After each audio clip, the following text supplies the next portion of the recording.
Life isn't about finding yourself. Life is about creating yourself. George Bernard Shaw. I work so hard, I just want to succeed, one of my friends commented in exasperation few months back. We want to be successful. We want to be happy. We want to be free of worry, free of fear of missing out. Not being jealous of someone achieving more than me. Not run after the next shiny thing. A centered, content and successful life. So, I have decided to read up on this topic. From ancient philosophy to modern-day version of it. From scientific journals to pop psychology. I have come up with the following 11 rules. I practiced all of them, and it worked for me. Give it a try. 1. Don't care about almost anything. If a small thing has the power to make you angry, does that not indicate something about your size? Sidney Harris. Why? We are a social animal. We want acceptance by others. We want to belong to a tribe. This eagerness makes us care about what others think. It makes us dependent on others' wish. Not a good ingredient for success. If you can master this one, you have reached your nirvana. Can't meet a friend. Late to meet boy, girlfriend at the restaurant. Can't stay late to help your colleague. Just don't care. Don't get into a guilt trip. The only exception is where it matters. How? 2 steps. Whenever you catch yourself caring about what others will think, ask yourself, will it matter to you 5 years from now? If no, don't care. Almost 99% of things will fall in this category. If the answer is yes, do care. Your family, your health, etc. Things that will define your success in the long run. 2. Follow the process. Happy people plan actions, they don't plan results. Dennis Whittle. Why? We focus too much on achieving a destination. It may be getting the promotion, marrying the love of our life or some other goals. The challenge is the goal keeps shifting over time. We end up spending time in constant discontent. We hope to be happy sometime in future when we achieve our destination, and not in the present. Instead of focusing on the target, if we start focusing on the process, we start enjoying the current moment. We also don't give AF**ck who else is getting what. We are busy working on our process. Not looking outside, but inside. It is a virtuous cycle, get it? How? Whatever you are trying to achieve in life, whether getting a raise or writing the next masterpiece, follow the process. Break the path into small steps. Follow those small steps, one at a time. If you are in sales, getting a raise will probably require you to over-deliver on target. What are the steps to get the sales? Make 20 sales calls each day. Go ahead and do it. Even if you make 1 sale from the 20 calls, just follow the steps. Same with getting your love of life or writing the masterpiece. Build the process and follow it. 3. Throw away stuff to attain knowledge, add things every day. To attain wisdom, remove things every day. Lousy. Why? We have a crutch bias. Our insecure self constantly like to hold on to something. Gives us a sense of familiarity. We buy unnecessary stuff and then keep hoarding them. We keep holding on to old emotions, grudges, jealousy, etc. Don't hold back. Throw away your old clothes and your old emotions. The more you give up, the more space you have. The more space you have in your mind and in your closet, the more clarity you have in life. You can go back focusing on the process. It is a great feeling to realize how little you need. It is liberating. How? Anything that you did not use in the past 6 months, just throw away. Give it to someone who needs it.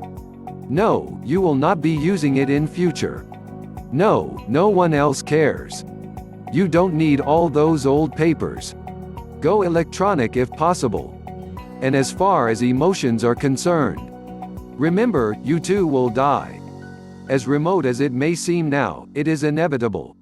Your old feelings are just stopping you living the only one chance you have to a good life. 4. Face the fear, be uncomfortable. Unsplash.com. True success is achieved by stretching oneself, learning to feel comfortable being uncomfortable. Ken Poirot. Why? We live in a bubble.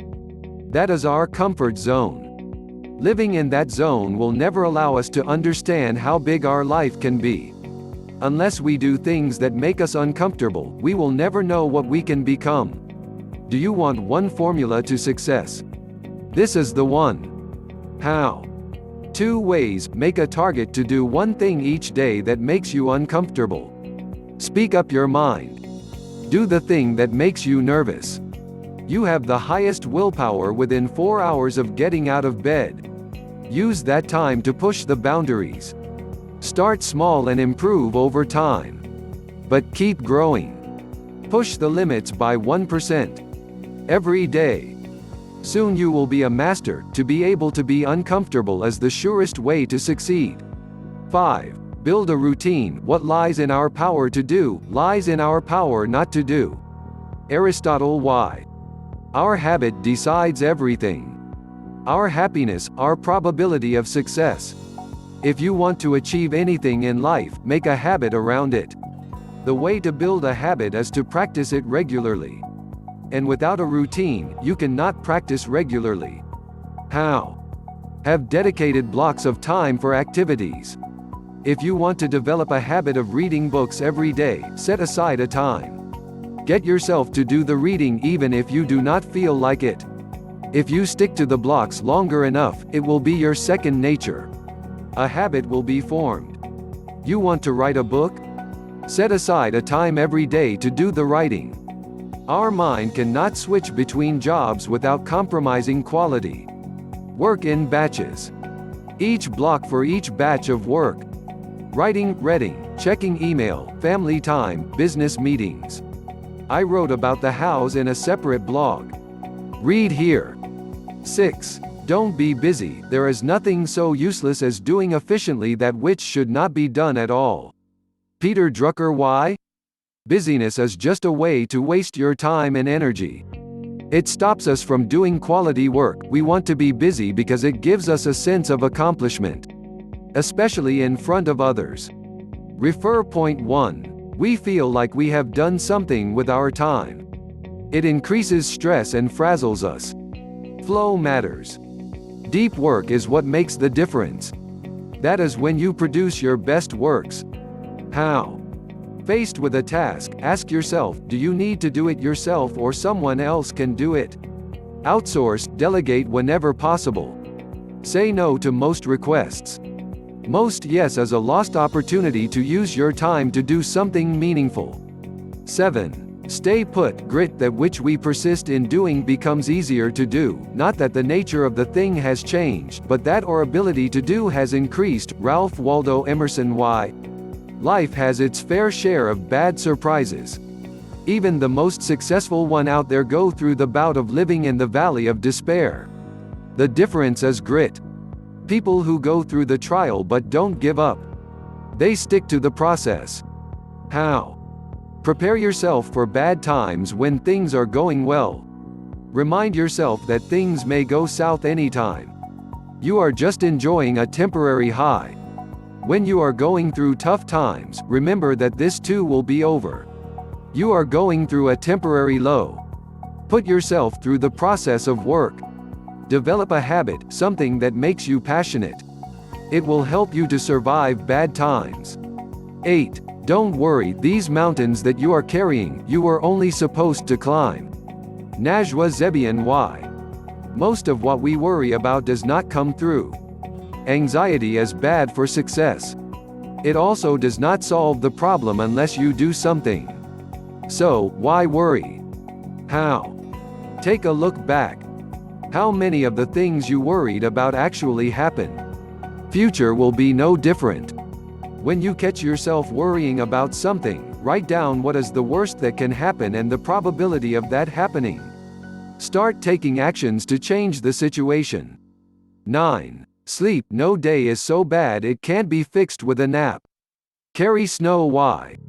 Our body needs proper rest. A good sleep helps to restore our body and brings clarity to our mind. How? There are different ways. What works for me are: take a warm bath before going to bed.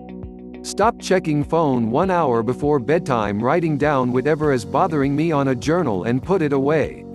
The aim is to get your mind and body in the routine of going to bed at a specific time every day. 10. Exercise, eat, meditate. Health is the natural condition. When sickness occurs, it is a sign that nature has gone off course because of a physical or mental imbalance. The road to health for everyone is through moderation, harmony, and a sound mind in a sound body. Justine Garter, Sophie's World. Why? What is good for body is good for mind. Exercise reduces stress, helps us to be physically fit. Eating the right food helps hormonal balance. Meditate improves focus and helps to do deep work. How? Do not overindulge. Be moderate. But do it every day. Make it a habit. Build a discipline. 11. Keep learning. Self-education is, I firmly believe, the only kind of education there is. Isaac Asimov. Why? What worked yesterday will not work tomorrow. We need to constantly retool ourselves for the changing world. How? Pick up a book and read. Get yourself enrolled to one of the thousands of courses available over the web.